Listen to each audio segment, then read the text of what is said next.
Yeah, I mean, it certainly was the largest popular vote for incoming President Trump. And it was certainly an indication that it was ultimately, with all the issues that were involved, about economics, about those kitchen table economics across the United States.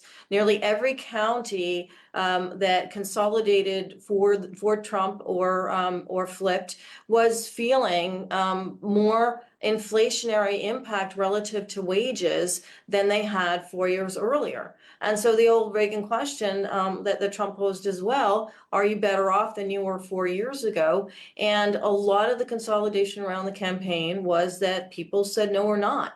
And I think the mistake or the major mistake that the Harris campaign had made was not articulating a specific economic advancement plan and just saying we're going to have an opportunity economy without a lot of detail in the face of data that showed the opposite to many Americans, was really missing the mark. Nomi, it is a debate of inflation versus growth, isn't it? A long shot of inflation. Even though we retreated from those highs, we still had a problem in the electorate. I heard a comment on a rival news channel as someone was interviewed saying, look, the economy in recession. I was like, what? The economy is not in recession, and this wasn't even challenged. 2.8% clocked up in the third quarter. So what does the Trump administration now need to do? Do you think they're going to focus on growth or they're going to focus on inflation?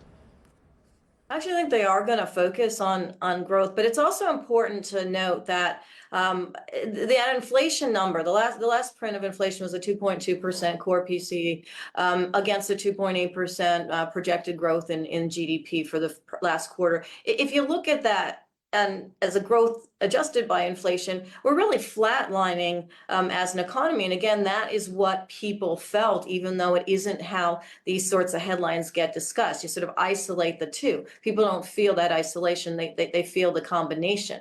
And so I think the Trump administration, and they didn't talk about this throughout the campaign, is going to have to also look very hard at the debt accumulation, the debt overhang, the cost of servicing debt, what that means to the growing deficit, what that means to the budget, and how projected tariffs are going to impact the actual cost of items coming into the United States that will potentially get passed on to consumers.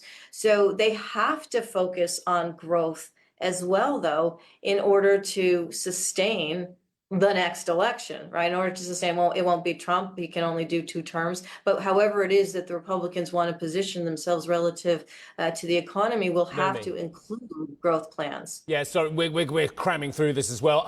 Americans are going to have to pay more for their interest rates on the back of this as well, given what you've just said about prospects of a global trade war. Treasury is around about 440 on the 10-year benchmark as well.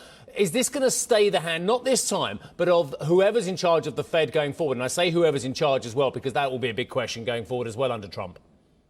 Yeah, exactly. We'll definitely see that as a question. But yeah, the Fed's going to continue to lower rates in the front end of the curve. But yes, the back end of the curve is steepening, and that is an indication of concern about how tariffs are going to impact costs and inflation going forward. And that will incur greater cost of debt for the consumer, greater cost of debt for the country in the first, at least, few years of this administration.